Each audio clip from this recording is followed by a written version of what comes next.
The fanfare marking the completion of an historic engineering project in Egypt, a tunnel to link Africa and Asia.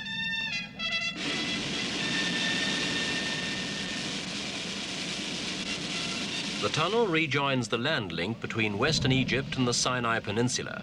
This was severed by the building of the Suez Canal over 100 years ago. At the opening ceremony in late October, President Sadat of Egypt called the tunnel a miracle. He saw it as second only to the Aswan High Dam, and he feels it's a miracle of peace as well. It's built on a site where Egyptian tanks crossed to launch the 1973 Middle East War. Certainly the tunnel's a landmark in the history of the Suez Canal.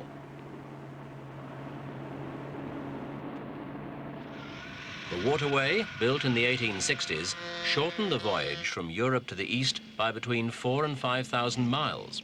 By 1965, over 20,000 ships a year were passing through. 1967, and the Arab-Israeli War was to close the canal for 8 years.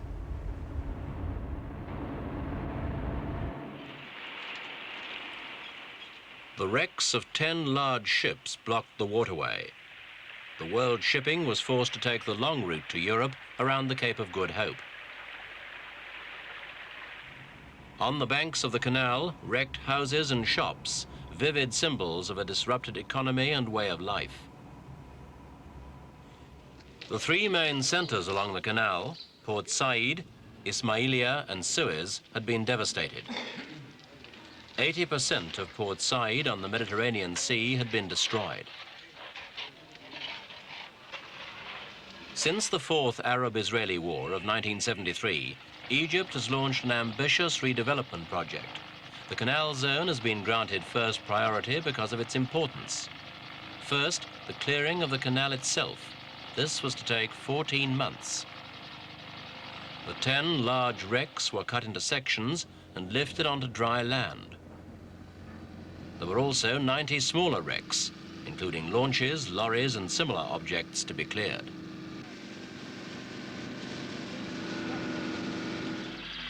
The most dangerous task was the removal of 750,000 explosives from the canal. The American, British and French navies assisted the Egyptian Navy in the operation. This special helicopter-towed magnetic boom was used for the detection of mines and explosives.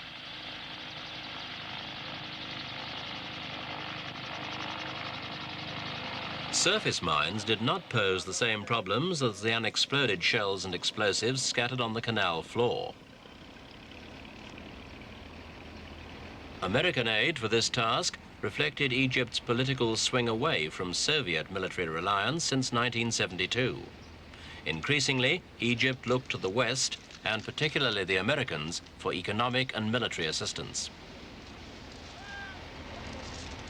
Diving operations in the canal began in May 1974. The clearance progressed at the average rate of 1 kilometre a day. The canal was checked with sonar equipment, metre by metre, at all depths.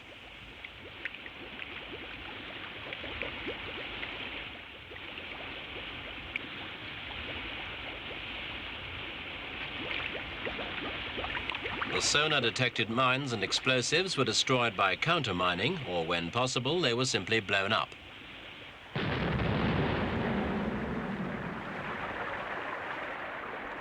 The reopening of the canal was made possible by the Israeli withdrawal from its banks. In the 1973 conflict, Egyptian forces had crossed the canal.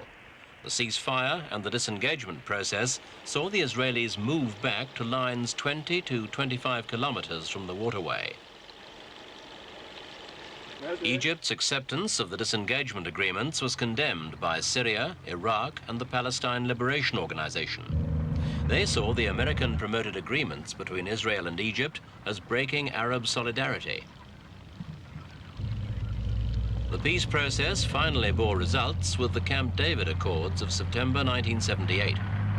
Under this framework, Israel agreed to eventually evacuate all Sinai and to dismantle her bases there. The phased Israeli military withdrawal is to be completed in 1982. At present, the Israelis have withdrawn from 2/3 of the Sinai Peninsula. The pullback of the Israeli military also meant the return to Egypt of Sinai oil resources. After the 1967 military operation, Israel gained virtual self-sufficiency in oil. In 1971, she had a small exportable oil surplus. Now Sinai is providing 20% of Egypt's oil production.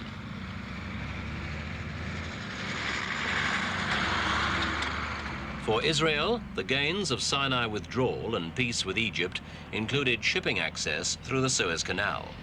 In May 1979, the first Israeli cargo ship steamed through the waterway. The passage of the Ashdod was greeted with enthusiasm by Egyptians on the banks. But it was an action condemned by other Arab states. 18 members of the Arab League had already imposed tough political and economic sanctions on Egypt. The Arab economic embargo increased the importance of canal fees paid to Egypt and Western aid for Egypt's reconstruction. The Canal Zone and Sinai are the most important areas of focus in the new development plans. The aim is to eventually integrate the peninsula with the Canal Zone. Historically, Sinai is an underdeveloped area linked by inadequate communications. Recent exhaustive studies have assessed the region's industrial, agricultural, and mining potential.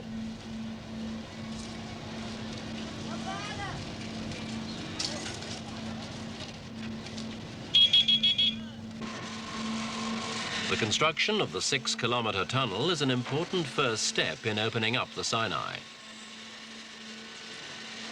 The 2-lane highway will allow 2,000 vehicles to pass in each direction every hour.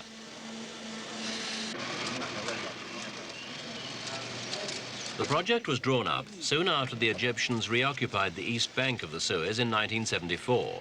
Digging started in January 1979. The construction was a joint project of Egyptian and British construction companies. For President Sadat, Sinai's growth is vital. Egypt's agricultural land is limited, and 40% of the country's food must be imported. The population of 40 million is growing rapidly. An immediate expansion of employment is needed to provide jobs for an extra 1.5 million people a year. Western aid tied to development projects means more local employment. Not only are communication links being established, irrigation schemes are being constructed to bring water across from Suez's west bank to the Sinai. Traditional irrigation methods in this water-starved land will soon be supplemented by massive canals. Sinai's irrigation will be tripled. The government hopes to persuade new farmer settlers into the Sinai.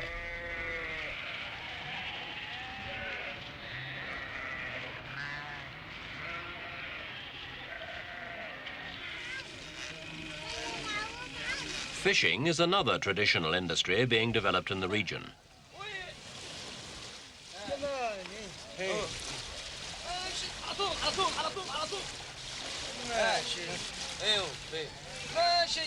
Age-old patterns of life will be altered.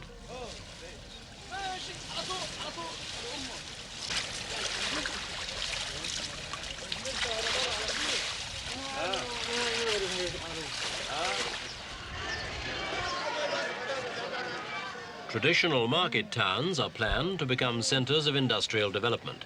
There is a project for a new oil city in the Sinai. Port Said had already been declared an international free zone with conditions favourable to foreign investment and business. But Egypt's economic push has also been accompanied by high inflation, currently about 30% a year. Also, there is a growing inequality in the distribution of income. Even so, the development programme, fuelled by oil revenue and overseas loans, is proceeding at a rapid pace. New tourist hotels are one sign of the boom. Another is the new residential flats to be found in the towns along the canal. For them, peace has meant relative economic prosperity.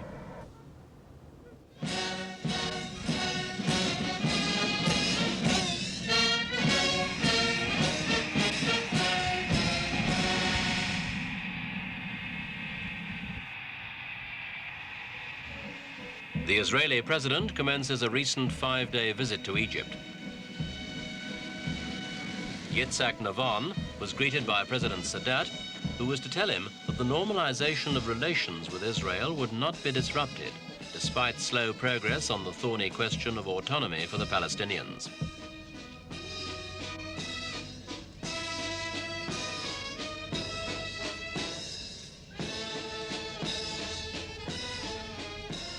Both leaders agreed to establish new road and rail connections between Egypt and Israel, possibly using the newly inaugurated tunnel below the Suez Canal. So the tunnel may well play an important role in the political context of the Middle East today.